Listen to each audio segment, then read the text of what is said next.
संगठित लोगों और संस्थाओं को भी आत्ममंथन करने की आवश्यकता महसूस हो रही है। जंगलों को फिर से हरा भरा करना होगा, नदियों को फिर से जीवित करना होगा, सभी लोगों को पीने योग्य पानी, 2 वक्त की रोटी, सर ढकने के लिए कपड़ा और शुद्ध प्राणवायु मिले, ऐसा प्रयास हम सबको मिलकर करना होगा। इसका व्यापक प्रचार प्रसार करने हेतु आदिवासी एकता परिषद द्वारा प्रतिवर्ष आदिवासी सांस्कृतिक एकता महासम्मेलन का आयोजन किया जाता रहा। इस महासम्मेलन में शामिल होने हेतु इस यात्रा के माध्यम से संस्कृति, इतिहास, ज्ञान, कला। यह यात्रा चूंकि मैंने शासकीय सेवा छोड़ी, 20 साल की नौकरी मेरी बची थी और मानव हित और समाज हित, देश हित में काम करने के लिए मैंने प्रण किया। तो संस्कृति, प्रकृति, संविधान एवं लोकतंत्र 4 शब्दों का चयन करके लाइफ टाइम काम करने का निर्णय लिया। पहले जो शब्द है 2, संस्कृति और प्रकृति, इसमें हम सब मानव जाति, प्राणी मात्र और प्रकृति का अस्तित्व टिका हुआ है। दूसरे 2 शब्द हैं संविधान एवं लोकतंत्र। इसमें भारत देश की बात हो या दुनिया के तमाम देशों की बात हो, देश के संचालन के लिए हर देश के अपने अपने संविधान बने हुए हैं। उसके मुताबिक देश चलना चाहिए और देश में लोकतांत्रिक मूल्य बचे रहना चाहिए। इन 4 शब्दों के प्रति समाज में संवेदना जगाने के लिए जन संवाद करना ये एक मकसद है। और जब जब हम किसी बड़े कार्यक्रम में जाएंगे या किसी बड़े व्यक्ति, समाज और देश हित में काम करने वाले, मानव हित में काम करने वाले व्यक्ति से मिलने जाएंगे या किसी प्रसिद्ध स्थान के लिए निकलेंगे, तो रास्ते में पड़ने वाले गांव, शहरों के लोगों से संवाद करते हुए ही जाएंगे। आज दुनिया के सामने अस्तित्व का संकट खड़ा हुआ है।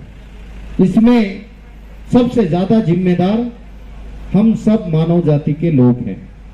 इसका जीता जागता उदाहरण आप लोगों ने कोरोना महामारी आई उस समय देखा। हमारी गांव की दिनचर्या या गांव की संस्कृति या कहें आदिवासियों की संस्कृति, तो वह प्रकृति के सानिध्य में जीता है और प्रकृति से उतना ही लेता है जितना कि उसको जीवन चलाने के लिए आवश्यक है, बाकी आने वाली पीढ़ी के लिए सुरक्षित छोड़ देता है। आपने देखा होगा कि ग्रामीण इलाके में लोग रहते हैं तो घनी बस्ती में नहीं रहते हैं।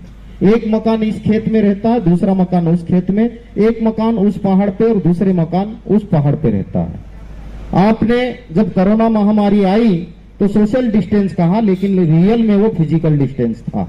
तो आदिवासी समाज के लोग या ग्रामीण इलाके के लोग पहले ही इस चीज को मेंटेन करके रखे हुए हैं। इसलिए यदि लॉकडाउन हुआ तो उनको कम से कम तकलीफ हुई, नहीं हुआ ऐसा नहीं है, लेकिन उनको कम से कम तकलीफ हुई।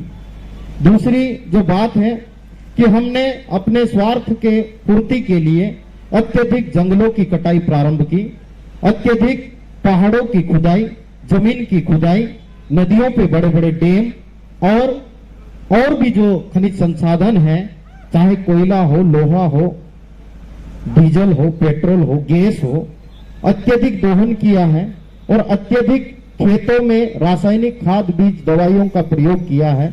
उससे प्रकृति का पर्यावरण संतुलन धीरे धीरे बिगड़ते जा रहा है।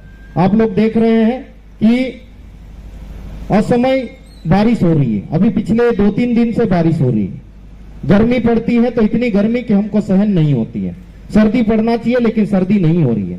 बारिश होती है तो अत्यधिक बारिश होती है, बाढ़ आती है, तूफान आते, भूकंप आते, ओलावृष्टि होती है, ज्वालामुखी आते हैं।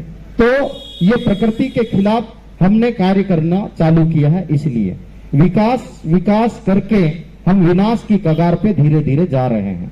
आपने देखा कि कोरोना महामारी आई तो जिसको हम विकसित राष्ट्र या विकसित सिटी कहते हैं, उसमें सबसे ज्यादा नुकसान हुआ बनस्बत ग्रामीण इलाके के। ये इसका जीता जागता उदाहरण है। यदि आप इतने विकसित थे, इतनी वैज्ञानिक आपके पास में कला थी, वैज्ञानिक नीतियां विधियां थी, तो आपने इस कोरोना महामारी को कंट्रोल कर लेना होता। लेकिन सबसे ज्यादा नुकसान आपके उन्हीं विकसित देशों में और विकसित शहरों में हुआ। तो ये जीता जागता उदाहरण है आपके सामने, आप भूले नहीं है जो मंजर हम लोगों के सामने खड़ा हुआ था। ऑक्सीजन के लिए आप तरस रहे थे, आपके पास में लाखों करोड़ों रुपए थे, लेकिन ऑक्सीजन का सिलेंडर आपको मिल नहीं रहा था और आदमी दम तोड़ रहा था। तो साथियों, ये तो एक कुदरत से जुड़ी हुई बात है, प्रकृति से जुड़ी हुई बात है, इसी से जुड़ा हुआ लोकतांत्रिक मूल्य की बात है। भारत देश में जैसे कि सरकार किसी भी विचारधारा की बने, लेकिन जो भारत देश के संविधान में समानता, स्वतंत्रता और बंधुता की बात की गई है, वो स्थापित होना चाहिए। अर्थात गरीब गरीब के बीच की खाई, महिला पुरुष के बीच की खाई, जाति जाति के बीच की खाई और धर्म धर्म के बीच की खाई कम होना चाहिए। लेकिन ये धीरे धीरे बढ़ रही है। इसका मतलब कहीं ना कहीं हमारी जो दिशा है वो ठीक नहीं है। आप देख रहे हैं पिछले कुछ समय से देश में जाति जाति के लोगों को लड़वाने का काम किया जा रहा है, धर्म धर्म के लोगों को आपस में लड़वाने का काम किया जा रहा है और नफरत का माहौल इस देश में बनाया जा रहा है, जो हम सब के लिए ठीक नहीं है। ये एक ही किसी वर्ग विशेष के लिए बात नहीं है, ये संपूर्ण मानव जात के लिए, भारत देश के नागरिक के लिए ठीक नहीं है।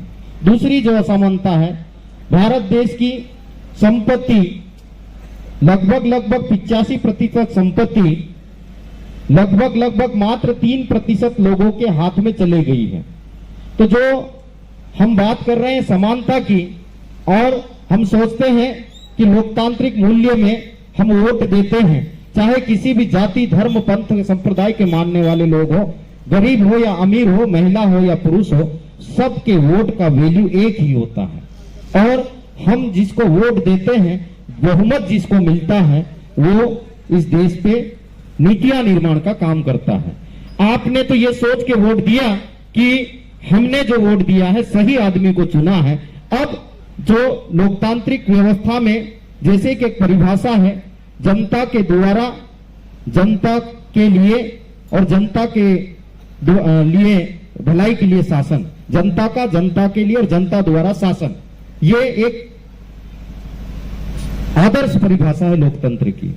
लेकिन हम चुन के तो उनको भेज रहे हैं, लेकिन चूंकि मैंने कहा कि देश की संपत्ति के ऊपर चंद लोगों का अधिकार हो गया है, तो वो नीतियां आपके चुने हुए प्रतिनिधियों के अनुसार नहीं हो रही है, वो चंद उद्योगपति लोग देश की नीतियों का निर्माण कर रहे हैं। देश का कोई भी कानून बनता है तो रातों रात बन जाता है, सदन में बहस नहीं होती है, ऐसा माहौल इस देश में क्रिएट कर दिया गया है।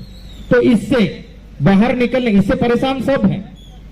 यहाँ का विद्यार्थी वर्ग, भारत देश का विद्यार्थी वर्ग, नौजवान साथी, महिला पुरुष, मजदूर, किसान और छोटे व्यापारी, सब लोग परेशान हैं।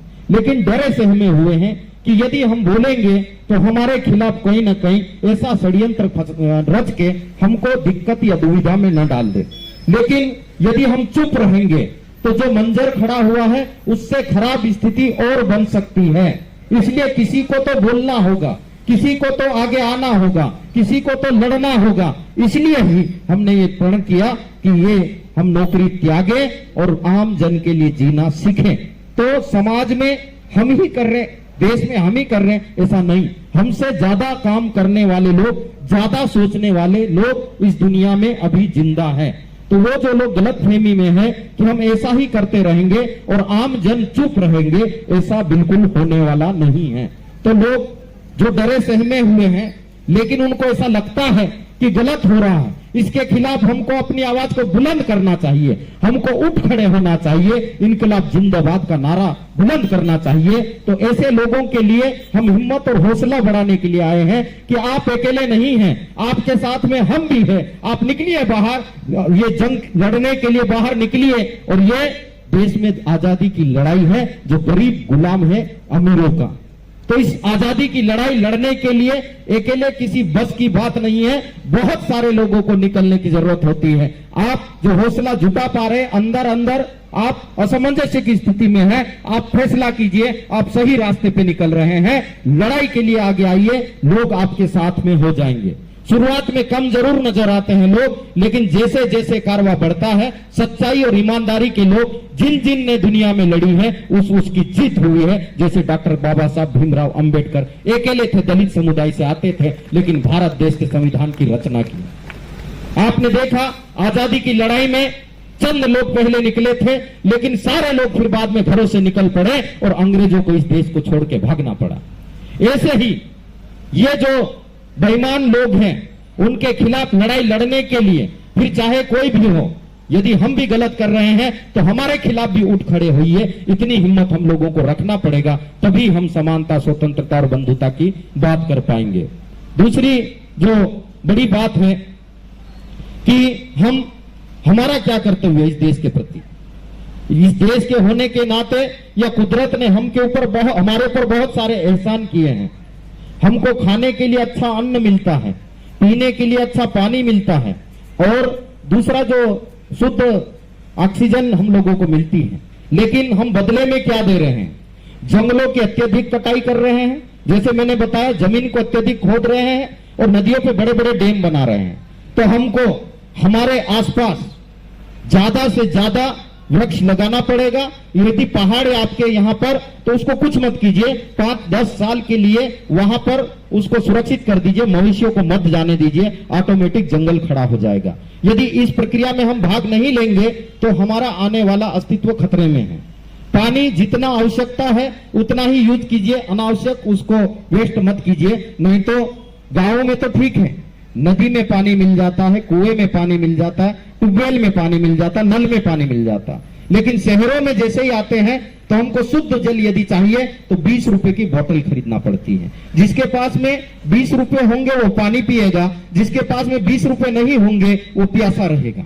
ऐसी नौबत दुनिया में आ रही है और आने वाले समय में हम नहीं संभले तो जो ऑक्सीजन हमने कोरोना के टाइम पे खरीदा ना, वो आने वाले टाइम पे व्यक्ति सिलेंडर, ऑक्सीजन का सिलेंडर पीठ पे लटकाएगा और मास्क लगा होगा जिससे वो सांस लेगा, लेकिन वो भी वही व्यक्ति ले पाएगा जिसके पास में पैसा होगा। गरीबों को मरना पड़ेगा। तो ये जो चीजें हैं दुनिया में खड़ी हो रही हैं, तो हमारा जो परम कर्तव्य है इस देश के प्रति या देश में हमारा जो संविधान में हमारे कर्तव्य गिनाए गए हैं, उसमें ये है हम लोगों को समझना चाहिए, इस दिशा में आगे बढ़ना चाहिए और जो भी काम करे जाति, पंथ, धर्म से ऊपर उठ करके करें।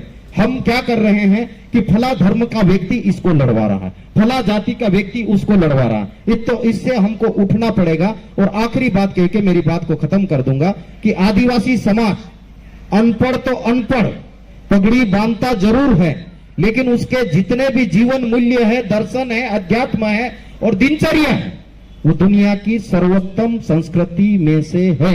ये हमको मानना पड़ेगा। इसलिए मानना पड़ेगा कि इस बात को हम नहीं कह रहे हैं, इस देश की महान लेखिका महाश्वेता देवी वर्मा कहती है कि आदिवासियों के बीच में यदि आपको जाना है तो उनको सिखाने सुधारने के नाम पे, पंथ धर्म के नाम पे नहीं जाना है, उनसे सीखने के लिए जाना है। क्योंकि असली जो मानव जीवन जीना है बगैर भेद का या लोकतांत्रिक मूल्य वो आदिवासी समाज में है। दूसरी जो बात है, फिनलैंड के वैज्ञानिक मार्क उलुला ने कहा है कि जब पृथ्वी परिषद हुआ था 2015 में, तब सारे दुनिया के विद्वान पर्यावरणविद लोग इकट्ठे हुए और चिंतन मंथन किए कि दुनिया का जो तापमान बढ़ रहा है उसको कैसे कंट्रोल किया जाए। सब ने अपने अपने तर्क रखे। फिर आखिरी में मार्क उलुला की बारी आई तो उन्होंने कहा कि दुनिया का जो तापमान बढ़ रहा है, ईमानदारी से यदि उसको कंट्रोल करना है आपको, तो कुछ मत कीजिए, आप भारत देश के आदिवासियों की जीवन शैली को अपना लीजिए, ये तापमान ऑटोमेटिक कंट्रोल हो जाएगा। तो ये आदिवासी होने के नाते हम कह रहे ऐसा नहीं है, दुनिया के विद्वान लोग कह रहे हैं, वही बात हम दोहरा रहे हैं। आप लोगों ने मेरी बात को ध्यान से सुना और यह जो यात्रा है वो दादरा नगर हवेली तक जाएगी और हम 13, 14, 15 जनवरी का जो महासम्मेलन है उसका निमंत्रण देने के लिए भी आए हैं। आदिवासी एकता परिषद प्रकृति मुक्ति और मानव मुक्ति का जो आंदोलन चला रही है, मानव मुक्ति अर्थात मानव को इंसान गुलाम समझ रहा है। मेरी दुकान में यदि कोई काम करता है तो मैं उसको गुलाम के भांति व्यवहार करता हूं, या मैं कोई नौकरी करता हूं तो मेरा बॉस मेरे से गुलाम के भांति व्यवहार करता है। तो इस मानसिकता से बाहर आए।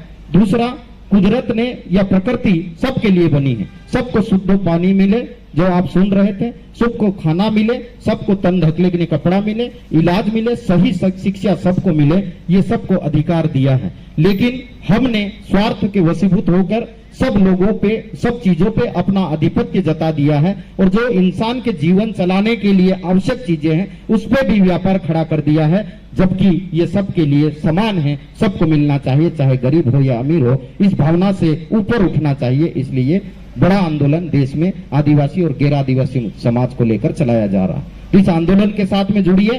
और आदिवासी समाज यदि आंदोलन कर रहा है, जंगल बचाने की बात कर रहा, जमीन बचाने की बात कर रहा, पानी बचाने की यदि बात कर रहा है वो, तो वो सिर्फ आदिवासियों के लिए बात नहीं कर रहा है, वो आपके और हमारे सब के लिए बात कर रहा है। इसलिए उसके आंदोलन के साथ में जुड़िए। छत्तीसगढ़ में यदि हसदेव के जंगल को बचाने की जो बात वहां का आदिवासी कर रहा है, तो उसके पीछे दर्शन है कि वहां का जो प्राणी मात्र का जीवन अस्त व्यस्त हो रहा है और पर्यावरण संतुलन बिगड़ेगा और ये हमारे आस्था और श्रद्धा के केंद्र हैं, हमें विस्थापित करोगे तो हम इसे काटने नहीं देंगे, हम इससे चिपक रहे हैं। तो इस आंदोलन को भी धीरे धीरे गति मिल रही है। हर जगह से, हर जगह दुनिया में अच्छे लोगों की कमी नहीं है। तो इस प्रकार के आंदोलन से जुड़िए और मेरी बातों को आपने ध्यान से सुना, इसलिए मैं आपको शुक्रिया अदा और आभार व्यक्त करता हूं। संस्कृति, प्रकृति, संविधान एवं लोकतंत्र संरक्षण अनवरत यात्रा की तरफ से तालियों की गड़गड़ाहट से मैं आपका शुक्रिया अदा और धन्यवाद अदा करता हूं। साथ ही जो आज पूरा दिन हमारा रहा, यहाँ से आगे भी जाएंगे, कुछ साथी हमारे साथ में चलेंगे, कुछ साथी यहाँ से जाएंगे। आदरणीय, परम आदरणीय हमारे मार्गदर्शक गजानन ब्राह्मणे दादा, डॉक्टर लक्ष्मण सेनानी जी और भाई राजेश कनौजे जी और पूरी टीम, यहाँ से लेकर वहां तक सरपंच लोग जुड़े।